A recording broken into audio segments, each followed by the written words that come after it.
Hi friends, next selections demo is going to be about the quick selection tool and comboing multiple tools to get a really specific selection. So this image in the background, the color shifts from kind of a middle blue to pure white. And it's going to be a little bit trickier to get something like this with the magic wand tool or some of our other tools we've learned so far. So we're going to introduce a new one. This is the quick selection tool. So over on the left, you're going to hold down on your fourth tool down. It's probably the object selection tool, but it's going to be right there with the magic wand tool. It's the middle one. So get your quick selection tool. And you're going to want to notice your brush size. So you can change that as always with the brackets, larger or smaller. Just keep in mind that from my experience, I don't know if this is an actual thing, but the smaller my brush is, the more detailed the selections can be, like the smaller the areas it gets in. So you might not want to do a selection that is this giant.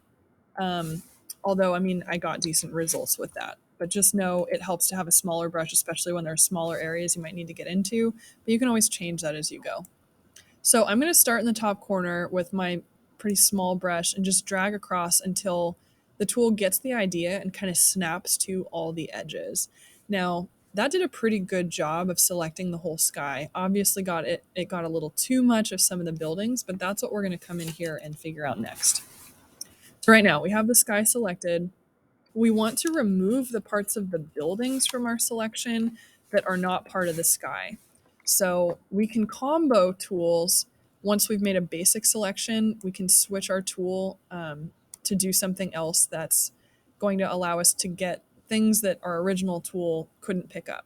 So you might choose to use the lasso tool, the magnetic lasso tool. I'm going to do the polygon lasso tool because most of these buildings are pretty rectangular.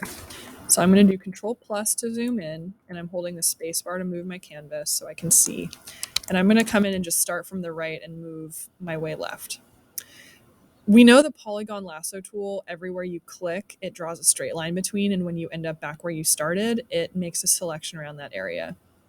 However, if I want to remove something from my selection, remember the sky is what we have selected right now. So if I were to hold Shift and add this area to my selection, this part of the building is now also part of the sky. That's not what I want. I want the opposite. I want to remove from my selection. So I'm going to hold Alt on my keyboard. It's the same as clicking up here, this button to remove from your selection.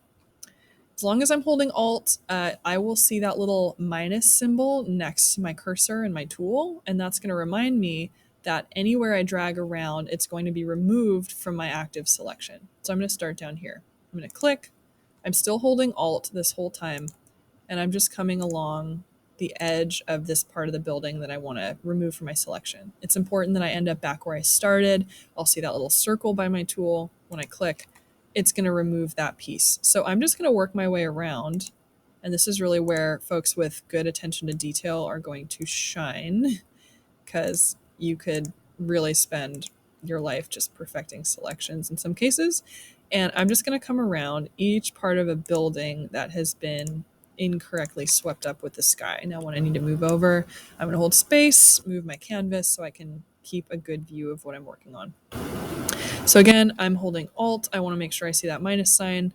And I'm going to start maybe down here and just come along to the corners of the major parts of the building that I want to be reintegrated to my selection and come back where I started.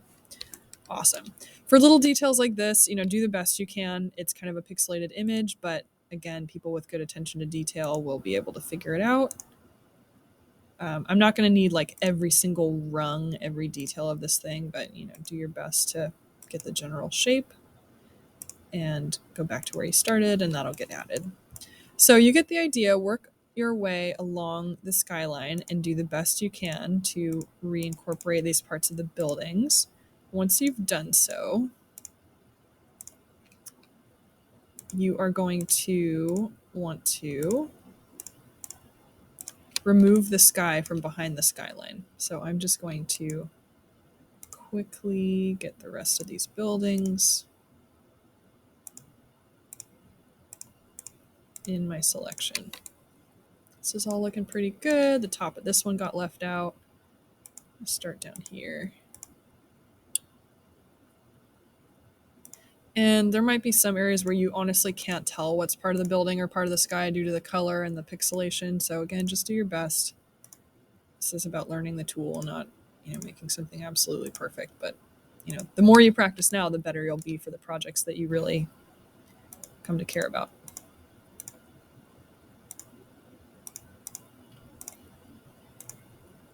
Yeah, you can see my attention to detail is going to drive me crazy on this. All right, this is looking good. There's a big chunk of this building that got left out, so I'm going to snag that.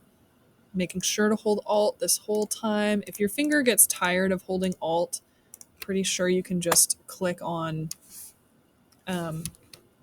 this option to stay in that mode. So look at, as long as I'm holding Alt, like I'm holding Alt down right now, you see this starts to, this button selected. When I let go of Alt, it should go back to the default mode. But I can click on this and just permanently stay in that mode. So if your finger gets tired, know that that's an option. Ooh, I cannot see where these corners are. Just doing my best, working my way around, getting back to where I started. I'm not going to worry about this thing. That's too blurry to even tell if it's a building or not. But at this point, my skyline selection's looking pretty good. So for this challenge, just to see the quality of your selections and whether you were able to combo your tools to include all those missing parts, now we want to click delete. And there should be a white background behind your building, as long as you didn't mess with the stuff in the ignore file. Just to show you what you could do with this, for my sake, I want you to keep the white background because that's going to help me evaluate the quality of your selection. But I'll just show you why we're taking time to learn these. So I'm going to do Control D to deselect and get those marching ants, the dotted lines, out of there, and get out of my active selection.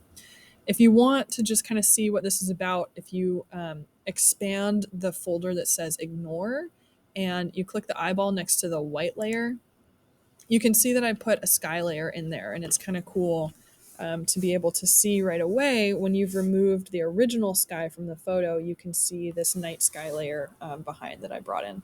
Now, again, remember, this is a beginning or an intro to these tools, but generally we're not going to be deleting pixels in the future. This is making me cringe even teaching you this. We will learn a better way to combine photos just like this without deleting them. But I think that it's going to make more sense if we start here and then work up to what we're coming up to next. So hopefully that helps you get a better understanding of selections, how to combine tools, how to modify selections once you've made them initially. You can add and subtract pieces from those selections. And then also what you can start to do to combine multiple photos with selections